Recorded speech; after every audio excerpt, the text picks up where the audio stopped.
Becky Lynch possibly injured at SummerSlam. Plus, we have details behind a surprising SummerSlam turn and possible new Raw faction name. That's been revealed as well. It's all in the wrestling news right now. Don't judge us. It's still the morning before the night after.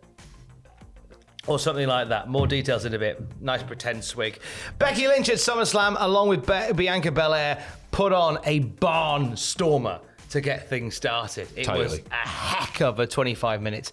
Give them nearly half an hour, they gave you the world. And it was after that match that a photo emerged of Becky Lynch heading to the back, being escorted by WWE medical staff. Now, we saw after the match, of course, the debut of a new Raw faction that we saw Becky Lynch and Bianca Belair standing against. Didn't see anything physical take place there, but on her way back, there's a great photo of Becky Lynch with the medical team giving that sort of quirky, gifable thumbs up.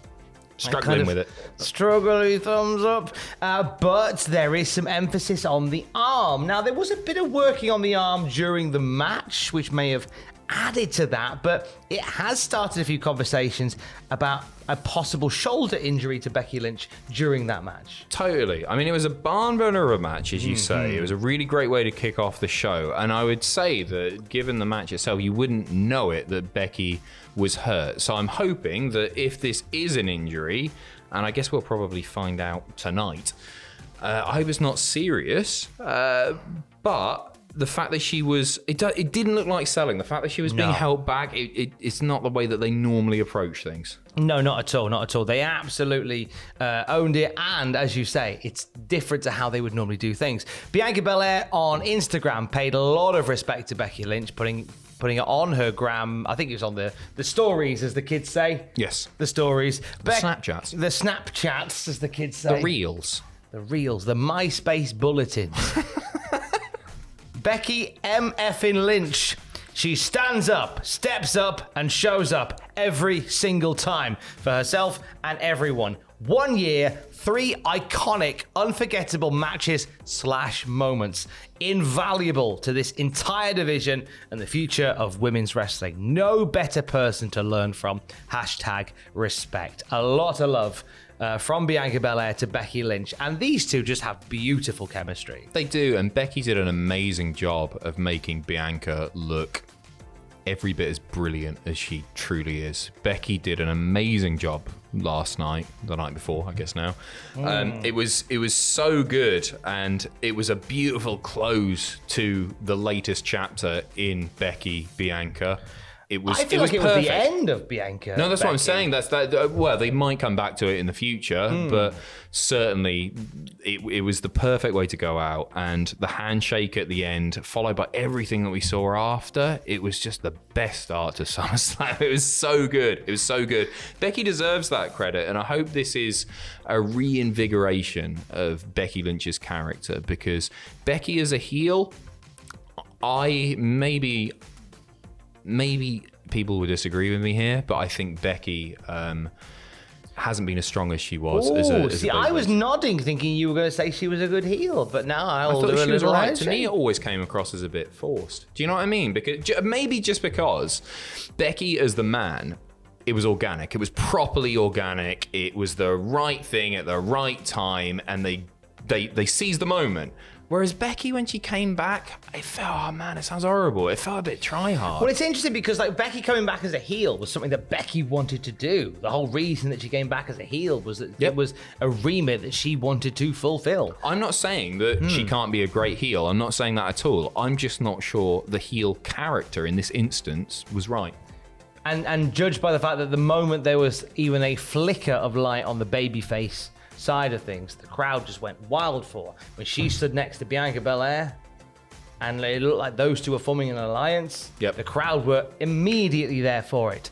One person that wasn't there for it was apparently Vince McMahon.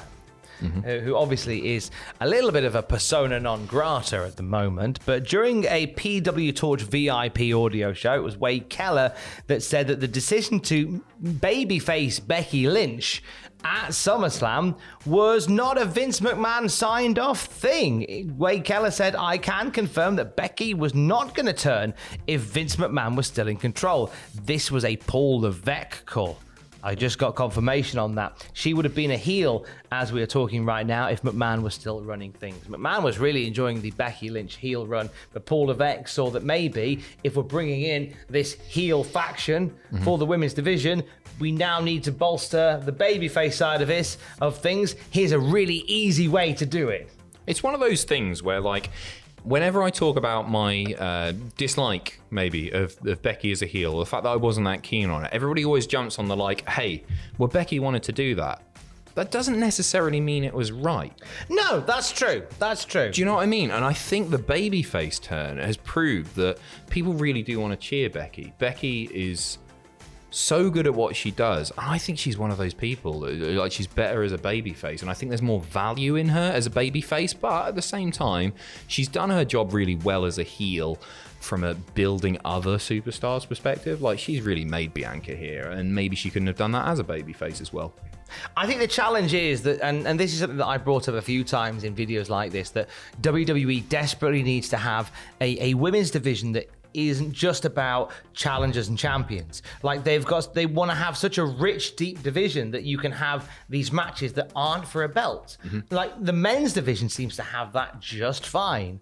Like, you know, you multiple matches on SummerSlam were men's matches that weren't for a belt. Like, it's weird how, like, there's a Becky Lynch and Asuka feud that was in the wings, but we couldn't have that as a pay-per-view match as well as a Raw and SmackDown women's title match. And it felt like we were getting there. Yeah, with really the women's close to getting revolution there. and everything. Like, in a perfect world, a pay-per-view would be made up of big title matches and big storyline-based feuds. It doesn't matter if it's men or women, but we so rarely see women doing stuff on pay-per-view which isn't for a belt. And I think that's a really big problem. And I hope the introduction of this new faction, and I hope the fact that it seems like, with Triple H at the helm, the women's roster is going to grow and expand and be good, that we can get that stuff, because it's really rare to see it. In terms of that new faction that we saw at SummerSlam, again, it adds to that idea and that hope that we're going to see more women's matches that aren't just about the titles. Yep. Like, they're matches that are built on stories. And Bayley making a return was amazing. I watched it. Like, here comes Bayley, comes out, big cheer. Here comes Dakota Kai. Whoa, what a lovely surprise that is. And then here comes Io Sky.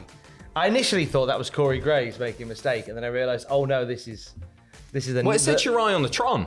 Yeah. It still said Shirai on the Tron. But they went, oh no, it's Io Sky now.